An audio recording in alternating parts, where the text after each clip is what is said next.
बाबा साहब की जयंती के उपलक्ष्य में हम लोग सब लोग यहाँ पे जमा हुए हैं। गगन मलिक जी ने जो फाउंडेशन की नींव रखी है, उसमें गगन मलिक फाउंडेशन के राष्ट्रीय कोषाध्यक्ष हूँ। ये फाउंडेशन जो है उन्होंने किस लिए बनाया है इसका मैं आपको जानकारी दूंगी।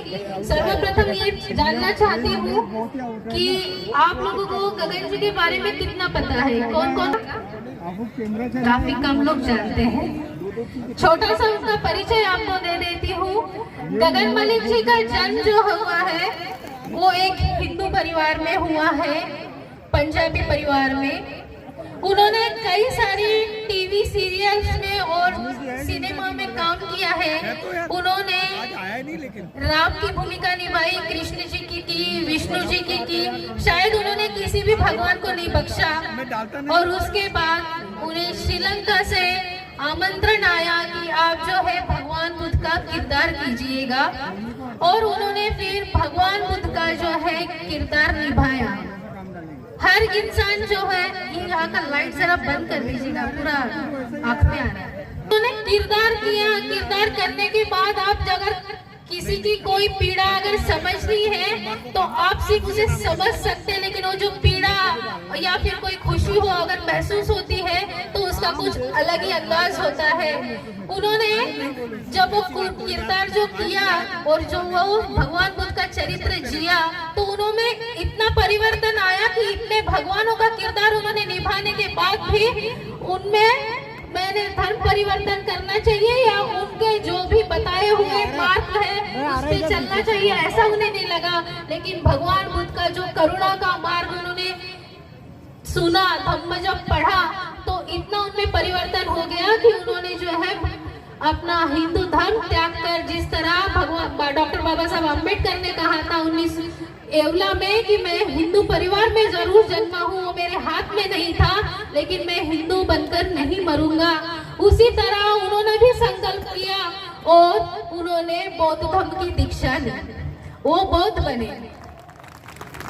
उसके बाद में उन्होंने प्रचार और प्रसार का कार्य करने गगन मलिक फाउंडेशन का गठन किया। सम्राट अशोक का भी उन्होंने किरदार किया और उनसे इंस्पायर होकर उन्होंने जिस तरह सम्राट अशोक ने 84,000 स्तूप बांधे, संगाराम बांधे, विहारों का निर्माण किया, उन्होंने कहा कि मैं उतना तो नहीं कर सकता, मैं सम्राट नहीं हूँ, लेकिन एज ए हीरो मैं जो कर सकता हूँ।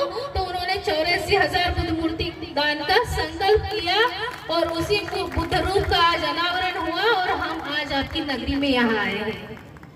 हम उसी संकल्प के लिए भारत के कोने कोने में जा रहे हैं।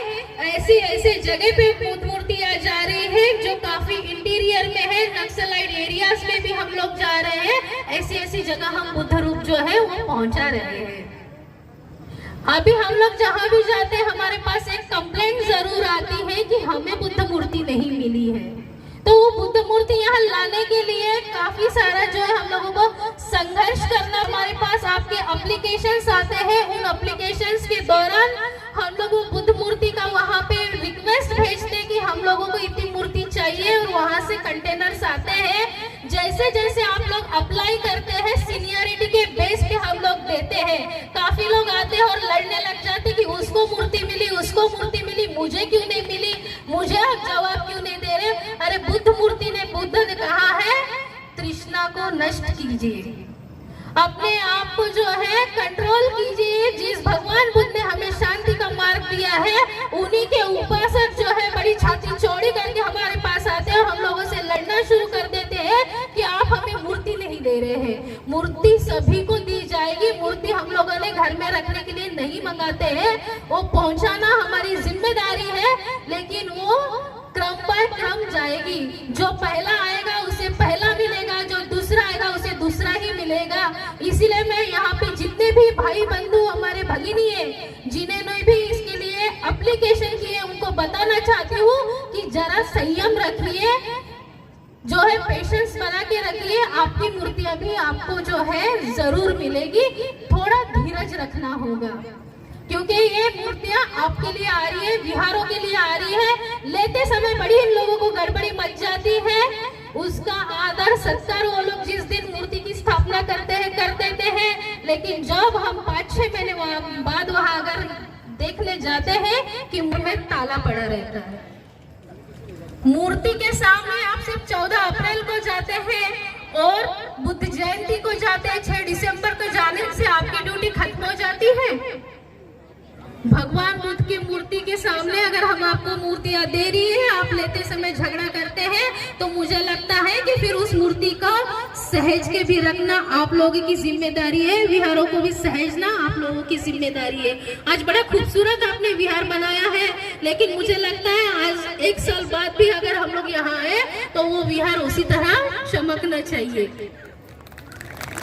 दूसरा संकल्प उन्होंने किया है कि जिस तरह बाबा साहब ने स्कूलों की और कॉलेजेस की निर्माण किया था, उसी तरह कॉलेज का निर्माण जो है एक बुद्धिस्ट यूनिवर्सिटी होनी चाहिए, क्योंकि भगवान बुद्ध ने उनके समय में जो विहार थे, जो स्तूप थे, हमने जो है लोगों को यूनिवर्सिटीज दिए। तक्षशिला, नालंदा वो जो है उस समय के बुद्ध विहार हुआ करते थे, जो सबसे बड़ी यूनिवर्सिटीज थी। बाबा साहब ने भी एजुकेशन को इम्पोर्टेंस दिया और उन्होंने मिलिंद कॉलेज की जो है स्थापना की। उसी की तर्ज पर आज हम लोग देखते हैं कि हर एक जो है समाज की अपनी एक स्कूल है। क्रिश्चियंस की उनकी स्कूल है, मुस्लिम्स की अपनी स्कूल है, हिंदुओं की अपनी है, लेकिन ए ग्रेड कैटेगरी की हमारी बुद्धिस्ट स्कूल नहीं है जिसमें हम अपने बच्चों पे संस्कार कर सके। इसीलिए ए ग्रेड लेवल की जो है उस स्कूल को उन्होंने स्थापन करने का नेक्स्ट संकल्प लिया है। ऐसे कई अनेक जो है प्रोजेक्ट्स पे हम लोग काम कर रहे हैं, जो धीरे धीरे करके आपके सामने समाज के लिए हम लोग कार्य कर रहे हैं। जिन लोगों को लगता है कि तन मन धन से बाबा साहब ने 1956 में जो धम्म चक्र गतिमान की जरूरत होती है, हमारे चंद हाथों को अगर आप लोगों के लाखों और करोड़ों लोगों के हाथ मिल जाएंगे तो बाबा साहब ने जो प्रबुद्ध भारत करने का जो संकल्प लिया था, जो सपना उनका था, वो हम साकार कर पाएंगे। और ये साकार करने में और बौद्ध धर्म का प्रचार प्रसार करने के लिए जो कोई भी इंसान हम लोगों से जुड़ना चाहता है, वो तन मन धन से गगन मलिक फाउंडेशन के साथ जुड़ के जो है काम कर सकता है।